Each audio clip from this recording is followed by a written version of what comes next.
esse então seria é o notebook, né, que eu criei com a implementação dos 3 algoritmos. Bom, como podem ver aqui a nota, estamos na era da inteligência artificial, então este código que cá está foi gerado com o auxílio do ChatGPT, ok? Bom, eu decidi implementar aqui nesse pequeno notebook os 3 algoritmos e comecei logo pelo primeiro algoritmo, que é a descida do gradiente, ok? Fiz uma implementação para executar uma função simples, não é? Nós temos aqui uma função em que o nosso y é igual a 2x, ok? Então conseguem logo ver que o nosso x, aqui que é a nossa matriz de entrada, nós temos 1, 2, 3, 4, 5 exemplos, e esses 5 exemplos, não é? Eles encontram, não é, as suas soluções aqui através desta função que é y igual a 2x. Então, para o valor de x1, a nossa função y será igual a 2, para 2, 4, para 3, 6, então será sempre o dobro, não é? E nós inicializamos, então, como vimos lá no algoritmo, a nossa função, a nossa matriz de valores, né, de pesos, de uma maneira aleatória. Aqui estamos a gerar valores aleatórios de menos 1 a 1. Aqui também, para o nosso viés, estamos a gerar também valores aleatórios de menos 1 a 1. Definimos como a taxa de aprendizado, ok, 0.01, que é um bocadinho alto. Há quem coloca 0.002, 0.0001, né? Dependendo muito da... Aqui os hiperparâmetros têm uma sensibilidade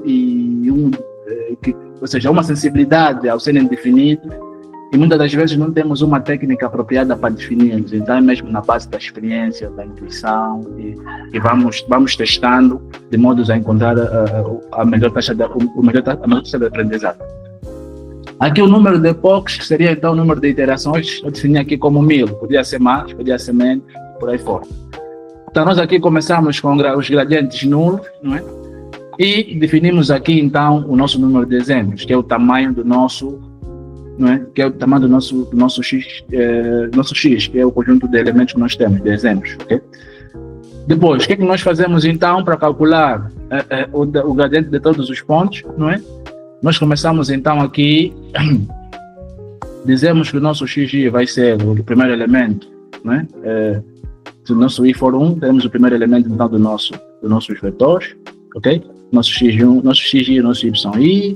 Vamos então calcular o nosso y, que é o valor estimado, que seria então a nossa matriz de pesos que multiplica esse xg mais w. E depois achamos o nosso R, calculamos o nosso R, e de seguida achamos as derivadas parciais, né, da nossa função de R em função de W e da função de R em função de B, né, que é os nossos pesos e os nossos vieses. Após calculamos então as nossas funções de R, nós vamos aqui de maneira cumulativa, como conseguem ver, vamos de maneira cumulativa adicionando essas derivadas parciais, até que depois vamos fazer a atualização da nossa função, ou dos nossos pesos e dos nossos vieses, né? Vamos fazer essa atualização, né? E aqui eu decidi então imprimir a cada 100 epochs, né? Vamos imprimir então aquilo que nós teremos como somatório do nosso y de treino, e não é menos então o valor predito, se podemos assim dizer, né? Que vai ser ao quadrado. E conseguimos ver assim, a medida a cada 100 epochs, conseguimos ver então como é que vai variando a nossa função e como é que vamos nos aproximando então dos valores reais, ok? Então aqui vou só executar este bloco, de modo a vermos o que é que ele apresenta. Opa. Só inicializar aqui o nosso PyCharm. Ok, aqui então nós conseguimos ver. E nós temos aqui a nossa primeira epoch. Esta aqui, bom, devido aqui nosso... Se nós começarmos em 0, 0 a dividir por 100, teremos 0, então será igual a 0. Né? Então nós vamos começar por aqui, em que a nossa função de perda nos dá um valor de 10, ok? 10.98. A nossa função, o nosso peso, né? Aqui estamos dentro de uma função de uma única variável, então o nosso peso é o único, 0.75, e o nosso base é 0.447, vamos assim dizer. E à medida que nós vamos iterando, efetuando essas operações, não é? conseguimos ver aqui, quando estamos na iteração número 100, que já temos uma descida muito grande, né, da nossa função de perda, em que o erro já não se situa na ordem dos 10, mas do 0.5, 0.58, aos 200 e poucos vai já 0.57, 0.56, ok?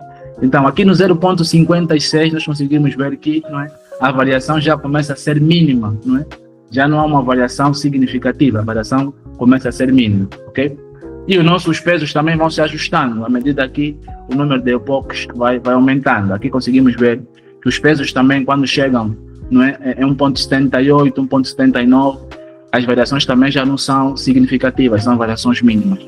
E aqui, não é, o nosso bias também ajusta, e quando chega nos valores de 0.24, 0.23, 0.22, ele vai se ajustando. E no final de todas as iterações, nós conseguimos sair com um modelo em que o nosso y será igual, então, a 1.79, não é, x, mais, não é, então, 0.21. Então, se nós quisermos confirmar, é só substituirmos, por exemplo, o valor 1 ou o valor 2, não é, aqui nesta função, neste modelo que nos gera aqui. Por exemplo, se nós substituirmos o valor 1, nós teremos 1.79 mais 0.21, ok? E poderemos notar aqui que estaremos muito próximo do valor 2, que é o nosso valor de y observado, ok? Então, seria desta forma que nós acharíamos, então, o nosso modelo final através do método a descida do gradiente, ok? Há aqui algum ponto que precisa ser ressaltado, eu posso avançar para o ponto a seguir. Em todo caso, eu vou partilhar então esse notebook. Os colegas depois poderão ter acesso ao notebook e poderão também executar. E, não é? E testando, poderemos aqui, se calhar, a posterior alterar, por exemplo, uma função a duas variáveis, que não teríamos simplesmente x, teríamos x1 e x2, ok? Podemos também ajustar o código de modo que ele envia mais uma variável e ver como é que ele funciona de todas as formas, ok?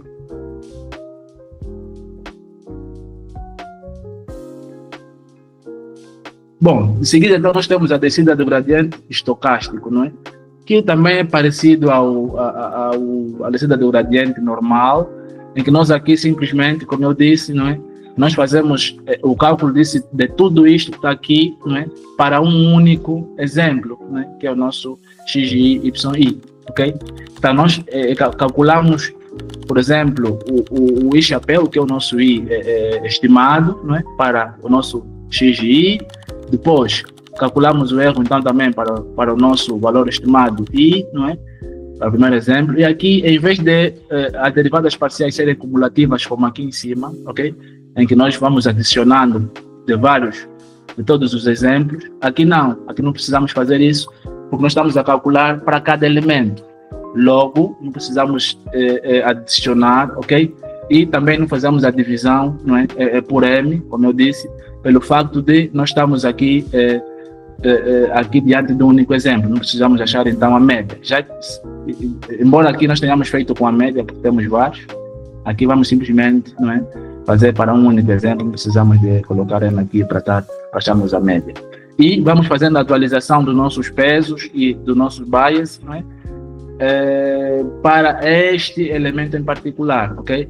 E só na próxima iteração vamos reutilizar de modo a acharmos então o mínimo da nossa função, ok? Essa é a diferença entre os dois, ok? Também vou rodar este para vermos então a diferença até nos resultados.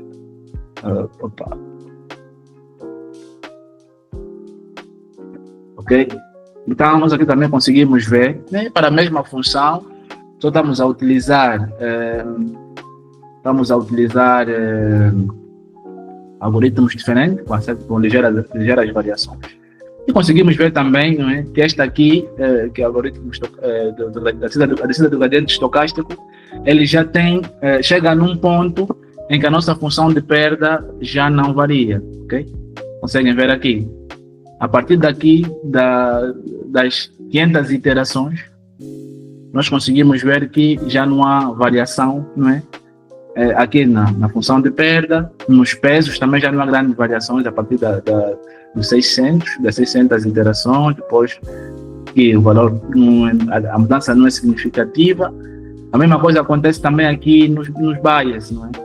Então nós podemos também aqui substituir o valor, né? Por exemplo, aqui podemos colocar o 2 que vai multiplicar aqui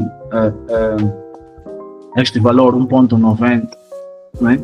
E vai subtrair dele 0.02. Veremos que ele estará muito próximo de 4, né? Então teremos ali uma função que, ao tentar ajustar aos pontos que foram observados, a nossa função de perda será mínima. E temos também aqui a descida do gradiente mini-lotes, ok? Aqui também a diferença é subtil, como eu disse, em que nós aqui definimos um tamanho para os nossos lotes, ok? Aqui, como temos pouco exemplo, nosso mini-lote vai ser de 2, ou seja, vamos ajustar os pesos de 12 em 12 exemplos, ok? E aqui, então, nós temos... achamos os índices do nosso X de treino, ok? E depois aqui fazemos então um embaralhamento dos dados para podermos então utilizar, ok? Nos nossos batches. E aqui então pegamos da nossa função de treino, ok? Essa quantidade de exemplos, no caso seriam 12 exemplos de cada vez. E para cada 12 exemplos de cada vez, ok? Nós calculamos então o valor predito, né, o nosso Y estimado, calculamos o erro e vamos então aqui de maneira acumulativa também, não é, achar os gradientes desses mini lotes, desses dois exemplos. E a atualização também será feita em função desses mini lotes, ok? E aqui vou executar também só para vermos como é que ele funciona. E também conseguimos ver, né, que as variações a partir daqui a partir já da